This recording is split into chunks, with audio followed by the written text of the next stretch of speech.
All right, let's do a walk around of this 2015 Volvo V60 wagon. This is one of the first 2015s that I've gotten to review.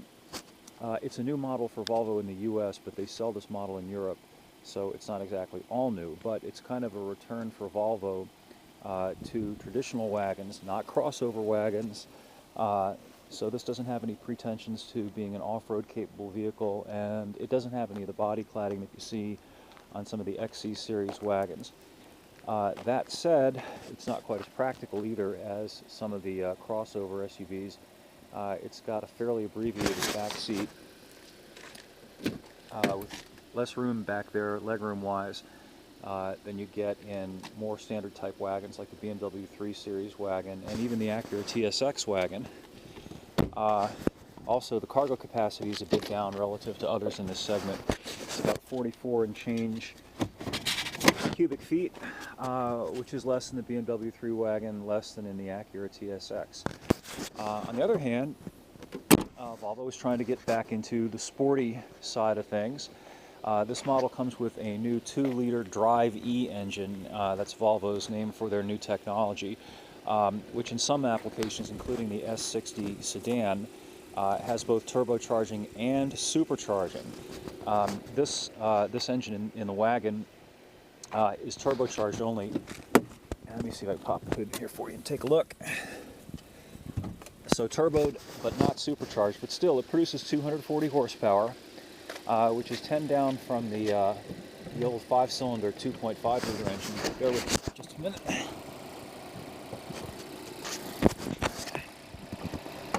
There we go. So there's the engine. You can hear it ticking. I hope you can hear my voice over it. It's a direct injection.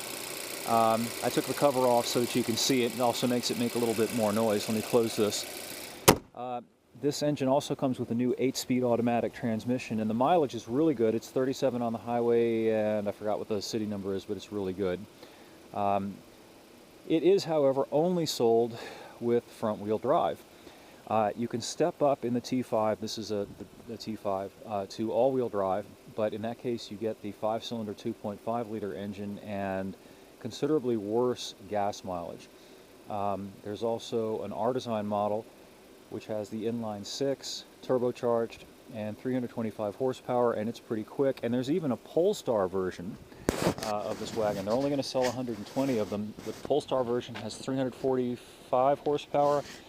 Volvo claims 0 to 60 in about 4.6 seconds. Top speed around 155. Anyway, the reason I mention all of these performance-oriented drivetrains is that in some of the other wagons that are available in the U.S., for example, the BMW 3 wagon, BMW does not let you have the high-performance engine choices in the wagons. The wagon right now, the BMW wagon, only offers the gas 2-liter turbo engine and the diesel engine, which are both economical, and the gas engine gives pretty good performance, and the diesel engine gives excellent mileage. But this thing's quicker. It's just a shame that Volvo limits this really nice little 2-liter 4-cylinder engine, their first 4-cylinder engine in a very long time, to front-wheel drive rather than offering it with all-wheel drive, which would add some more practicality and maybe help people overlook the slightly cramped back seats and the slightly less cargo room in the back. But it is a slick and stylish vehicle. It's got integrated racks up here, and you can get dealer accessories that let you get modular mounting points. Inside, it's got a really neat, complete LCD gauge cluster. You can see that there. It's kind of a chronometer style. You've got your tachometer ringing the speedometer, flanked by temperature and basically what amounts to an elaborate vacuum gauge. Like in the old days, if you hit the gas, it'll go to power. If you don't, it'll go the other way. Nice kind of floating center console, which has been a Volvo styling trademark for a while. It's canted a little bit toward the driver. Very clean, very nicely laid out. Also, one of the things, let me shut this down. One of the things that they've incorporated into this car that's pretty interesting with the Drive E system is a coast feature. If you're coasting along, the engine gets decoupled from the transmission, and it's kind of like putting it in neutral to save gas.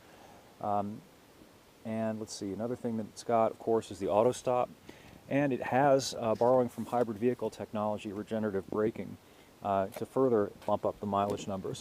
Again, here's another look at the back seat. Excuse the trash back there. Oh, and one thing, little thing I want to call out to your attention, it's kind of nice. There's a button you can push on the front up there that drops these headrests down so they don't block your view. You've got this kind of tunnel vision view back there, and in a lot of cars these headrests further limit your already limited view, but when you're up front driving and there's nobody here in the back seat, you can just push that button and that drops down the headrests. Anyway, the review is up at epautos.com. Hope you come by and take a look. Leave your comments, pro or con, and we will see you next time.